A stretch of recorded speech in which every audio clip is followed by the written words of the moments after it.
gulay na itsura pagka nadaanan ng grass cutter, ano, medyo nagkaroon na ng daan. So yung hindi pa natin nadadaanan, itong itsura, yan. So kita nyo, parang wala talagang pinya, ano. So mas lalong gaganda yan pagka natanggal natin yung damo rito sa may mismong pinya. Yan, mano-mano na natin tatabasin yan kasi para hindi madali yung pinya, ano. Ito yung mga nalusutan natin. Ito yung nauna kong nilusutan, gawa ng may sili to eh, kaya nilinisan ko ng mano-mano yan. Tapos ito pa yung isang dinaanan natin ngayon. Ayan, meron pang natitira ditong isa. Ayan, no, babali dalawa pa ito, may kalabasa. Mano-mano ko na lang din siguro titirahin niya, gawa ng baka madali ko yung puno ng kalabasa eh, malalaki na yung puno ng kalabasa, magulay, ayan, no. Bali dalawang tudling pa yan, no, na pinya, no, ang lalaki. Ayan, ito na yung laki ng pinya niya. Ito yung binalatan ko ng isang araw, pero ngayon ginascatter ko na itong gilid na ito, pero ito nung isang araw ko pa nilusutan. So ito na yung pinya.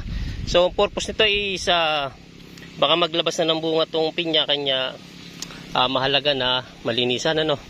So ang ganda, ito magiging itsura niyan pagkatapos yan nakalabas yung pinya.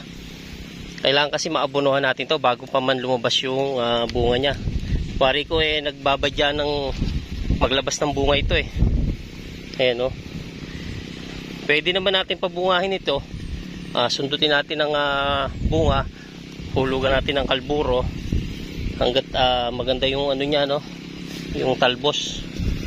So mukhang tingin ko pwede ito kasi nakabuka naman yung ano niya, oh. Pwedeng lagyan ng kalburo to, then lalabas na ang bunga niyan.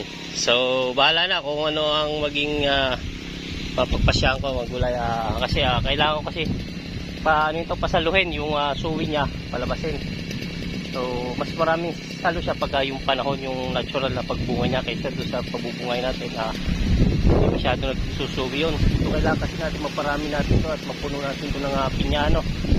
So para dire-diretso ako sa pamamasada ko ng tricycle, hindi na ako maabala, dinis-dinis na lang ako. So ito yung gusto kong itanim, lahat pinya, tapos konting mga saging, tapos yung gulay sa panggulay na lang, pangplasto.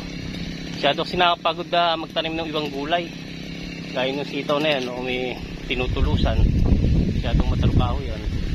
Tapos kung harvestin mo ting makalawa, masyadong abala, no, hindi siya nabibigla yung bunga. Hindi kagaya itong pinya, isa dalawang beses mo na sa harvestan, ano mo na lahat yung bunga niya, kuha mo na lahat. Ayan.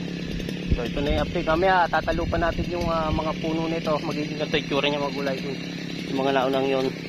Mano-mano ko na lang yan na ano yun, ang kalawit, ano, labasan. Ganda na, oh. So laki na rin ito, oh. Pagka ano natin ang kalawit, labas yung bunga niya. So ito na lang titira, ito na lang, isang result na lang yan, tatapusan ko na yung mga puno. So dito muna magulay. Magulay. Atin ang tatalupan ngayon ito.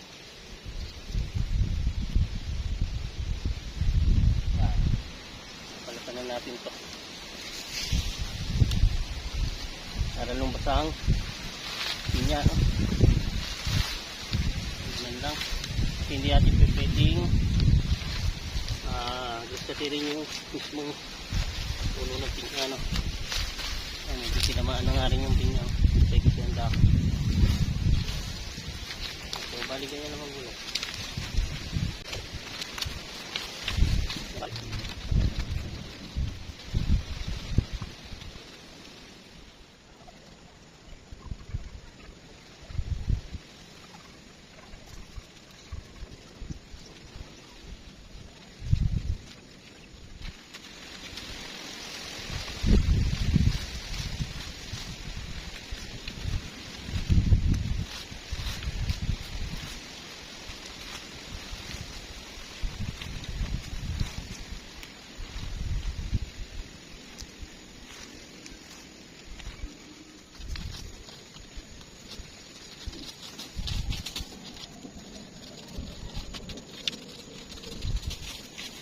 So ayan mga gulay, bali natira na lang yung mga gilid, ano. So halos lahat ng kuan gitna hanggang doon sa kabilang gilid din na tapos natin, no. Yung ibang mga halaman yung talong at sili. Nasa gitna na yan. Yan. So mag-harvest na lang muna ako ng mga sitaw na magulay. Tsaka nung labans doon at gabi na rin. Ayan, 5:30 na yata ng hapon. So harvest muna tayo ng sitaw.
Magulay, ginabi na talaga ako. Yan. So nagkulang ako ng mustasa to. Saka ng labanos.